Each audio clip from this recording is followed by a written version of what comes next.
السلام عليكم ورحمة الله وبركاته. معاكم انجي سكين، ودي قناة ان شاء الله هنسلق بطة النهاردة وهنعمل تشكيلة محاشي.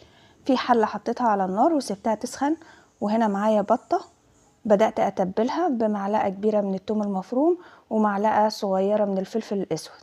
طبعا قبل الفيديو انا تبلتها بطماطمايه عشان كده البطة لونها احمر. هنا ببدأ اتبلها وبعد كده بقفلها واحطها في الحلة بدون اي اضافات. انا بعتمد ان احنا بنشوحها، فكرة التشويح دي هي اللي بتعمل شوربة حلوة وبتخلي ريحة البطة حلوة. هنا بنبدأ نضيفها، ما بنضيفش لها اي حاجة اي دهون. هنا بتأكد ان هي اتشوحت من الجهة دي لسه. هنا لما بتبدأ تتشوح بتخرج من الحلة ما بتلزقش فيها. هنا بدأت قلبتها وبشوحها على كل الاتجاهات لحد ما بنوصل في الاخر للمرحلة اللي هتيجي دي. المرحلة دي هنا حتى في دهون بدأت تظهر، دي من البطة نفسها بدون اي اضافات، دي الدهون البطة. هنا بدأت اضيف مية مغلية، والمية لما بتغلي ببدأ اشيل اي شوائب موجودة فوق عشان اضمن ان دي ريحتها تكون جميلة والبطة تكون حلو. طبعا لان ده بط مش متربي في البيت، ده مشري جاهز، فعشان كده لازم اتأكد من الخطوة دي. لكن البط اللي بيكون في البيت متربي، احنا اللي عارفينه ومأكلينه يعني بيبقى عارفين هو بياكل ايه. بعد كده شلنا الزوائد الحاجات اللي على الوش. هنبدأ نضيف هنا ملح وزر ورد وقرنفل وقرفة خشب وحبهان وورق لورا وروزماري وكبابة صيني وفلفل اسود حصى وبصلة وجزرة وحباية من الطماطم. دي كلها حاجات توابل حصى وبسيبها. هنا هنبدأ في بقية الفيديو التاني وبنغطي عليها وبنسيبها. هنا معايا هعمل ان شاء الله ورق عنب. هنا بدأت جبت حوالي كوباية ونص من الرز المغسول، مصري مغسول ومتصفي ما تنقعش، وبنبدأ نضيف له هنا المكونات. وفي هنا حوالي 3.5 أو 4 كوبايات من الرز. الكمية اللي في البولة الكبيرة دي اللي هنعمل بيها المحاشي كلها، اللي في البولة الصغيرة دي أو الطبق الصغير ده اللي هنعمل بيها الورق عنب. هنا ضفت لها كمون وكزبرة، وبدأت ضفت شوية من الفلفل الحار والفلفل البارد، وهنا معايا البصلة المفرومة، وهنا شوية من زيت الزيتون. طبعا الكميات هكتبها في صندوق الوصف تحت. هنا ببدأ اخلطهم. اهم حاجة ان الكزبرة بتكون اكتر من الكمون، وبخلطهم. بعد كده هنا عندي لحمة مفرومة حوالي 200 جرام من اللحمة المفرومة، وبدأت خلطتهم. اللحمة المفرومة انا معصجاها بفلفل اسود وقرفة ناعمة بس، ما ضفتش لها اي حاجة تانية، وبخلطهم وبركنهم على جنب. هنا بقية المكونات: الرز، الكمون، الكزبرة، وهنا الفلفل اخضر حار وبارد، ومعايا كمان البصلة. ببدأ اضيف الملح لكل حاجة فيهم، كل بولة فيهم. طبعا انا المحشي عندي معتمد على الكمون والكزبرة والملح، مش بضيف اي اضافات اي توابل تانية.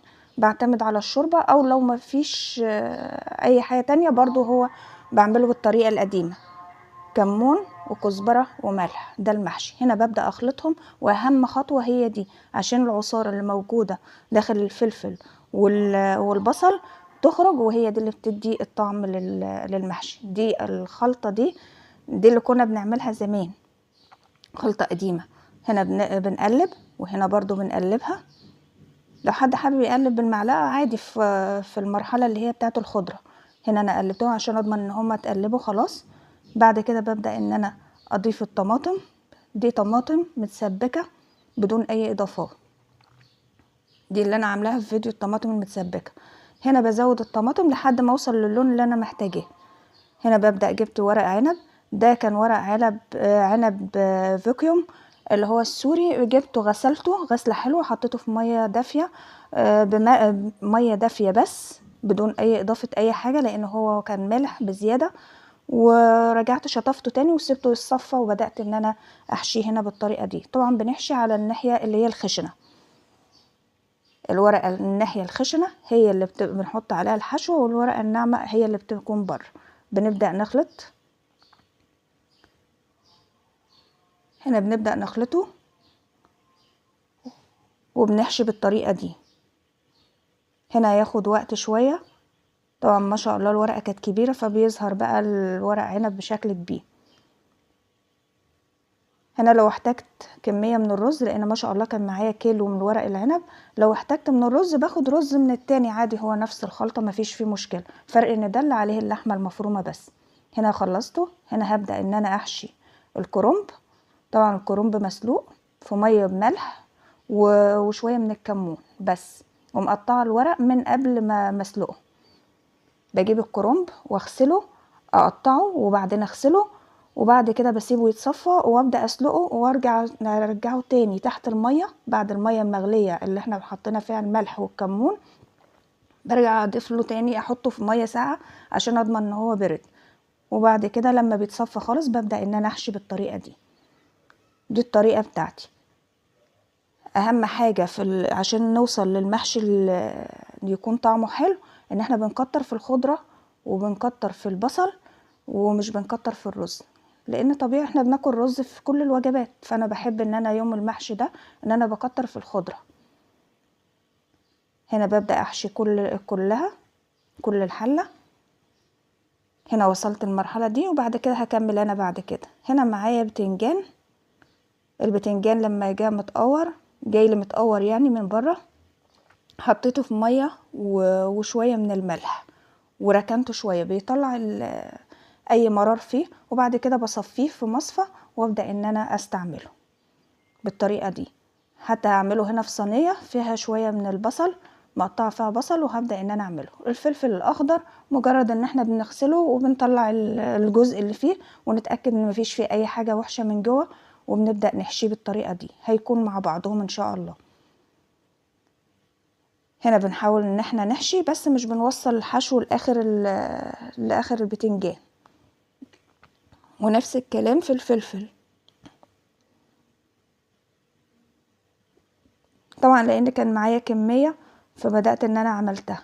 هنا هنيجي على ورق العنب. معايا الشوربة، بدأت اسقي لحد ما بنوصل الصف او السطر الاخير، ما بنوصلش لون المية الشوربة. طبعا هنا هزيت الحلة وبعدين حطيت طبق صغير عشان نضمن ان هي مش هتفك مننا.